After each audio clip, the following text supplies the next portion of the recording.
Баршаңызға қайырлы күн, құрметті көрермендер, менің каналыма қош келдіңіздер. Бүгін сіздермен осындай бір жасағаннан шығатын, өте дәмді сырты қытырлақ, іші сочный, яғни сулы болып шығатын керемет шүберектер дайындаймыз. Видеоны соңына дейін көріңіздер. Ең алдымен біз қамырын елеуді бастаймыз. Ол үшін бізге 350 грамм ұн және де 350 жартысы 175 мг ыстық қайнап тұрған су қажет болады. Оған жарты шай қасық тұзымызды алып ергенше араластырып, ұнымыздың үстіне құямыз. Және 20 грамм сұйық май қажет болады. Шамамен 2-3 қасықтай болады енді. Барлығын араластырып аламыз. Қолымыз күйіп қалмасы үшін қасықтың көмегімен араластырып аламыз. Одан кейін қолымызбен жақсылап араластырып, қамырымызды елеуді бастаймыз. Қамырымызда ешқандай іріктік немесе жүйркіште қалмайтындай жақсылап елеп аламыз. Мінекей осындай орташа тығыздықта қамыр еленіп шықты. Енді осыны пакетке салып 20 минутқа демалдырып, яғни тындырып қоямыз. Оған дейін біз шүберекейдің салмасын дайындаймыз. Менде бұл жерде 300 граммдай сиырдың тартылған еті. Осыған біз орташа көлемдегі 2 пиязды блендермен өткізіп қосатын боламыз. Негізі блендер болған өте жақсы болады. Негізі блендер болса, блендерден өткізгендеріңіз дұрыс.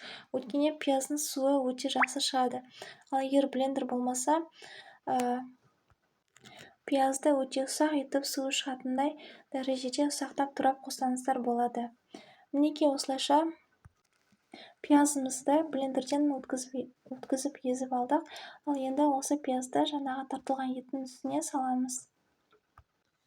Және де дәміне қарай 2 шай қасық тұз саламыз және кішкене қара бұрыштан да қосып жақсылап араластырып аламыз. Сондай-ақ біздің шүберекейіміз сулы, яғни сочный болып шығу үшін осы начинкамызға 30 мг су құямыз. Суды міндетті түрде құйыңыздар, сол кезде начинкамыз құрақ болып қалмайды. Өздеріңіз де байқап тұрғандарыңыздай, біздің начинкамыз кішкене сулы каша сияқты болып шығады. Енді біз 20 минут уақыт бойы тұрған қамырымызды алып жұмыс жасауды бастаймыз. Бірінші қолымызбен басып жақсылап елеп аламыз. Одан кейін кесуге ыңғайлы болу үшін сопақша формаға келтіріп аламыз. Яғни колбаска жасап аламыз. Одан кейін өзімізге ыңғайлы көлемде қамыр кесіп аламыз. Таразының көмегімен кессеңіздер болады. Мен қамырларды 50 граммнан бөліп өлшеп алып, бірнеше бөліктерге бөліп шықтым. Таразымен өлшемей-ақ көз мөлшерімен кесіп бөліп алсаңыздар да болады. Енді осы қамырымызды дөңгелек формаға келтіріп аламыз. Және де шет-шетінен ала отырып, қамырымызды жаюды бастаймыз. Қамырымызға кішкене ұн себелеп жайып аламыз. Осылайша біз қамырымызды дөңгелетіп, кішкене жұқалай өтіп жайып алдық. Үстінен енді етті салмамызды саламыз. Ортасы дұрыс пісу үшін міндетті түрде қасықпен жайып, кішкене жұқалай өтіп төсеп шығамыз. Шүберекейімізді түйеміз, шеттерін кішкене басып, жақсылап бекітіп аламыз. Одан кейін осындай тарелканың көмегімен дөңгелетіп шығамыз. Сіздерде арнайы роллер болатын болса, сонымен кессеңіздер болады. Немесе бұндай құрылғы болмаса, шанышқының көмегімен басып қойсаңыздар болады. Мінекей осылайша шүберекейді әдемілеп түйіп дайындап алдық. Қамырын дәл осылай алдын ала жайып алсаңыздар болады. Бірақ жабысып қалмайтынына көз жеткізіңіздер. Сіздерге түсініктірек болу үшін тағы да бір рет түйілуін көрсетейін. Етті міндетті түрде жұқалап жайып шығыңыздар. Сондай-ақ шет-шеттерін жақсылап бекітіп алыңыздар. Ал енді уақыт аралығында біздің шүберекейді қуыратын майымыз міндетті түрде қызып дайын болып тұру керек.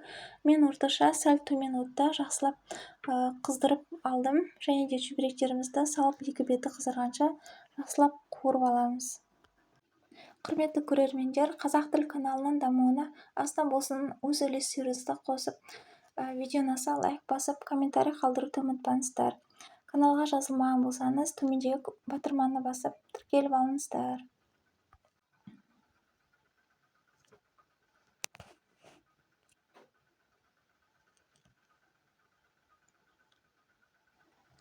Чөберектеріңізді майға салғаннан кейін міндетті түрде осылай тез қасықтың көмегімен үстерінен май құйып тұрыңыздар. Сол кезде чөберектеріңіз жақсы көтерілетін болады.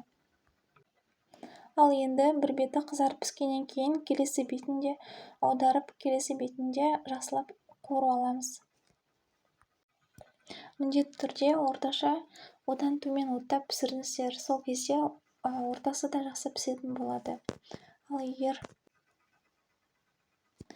осылай чөберектерімізді екі жағынан қуырып аламыз.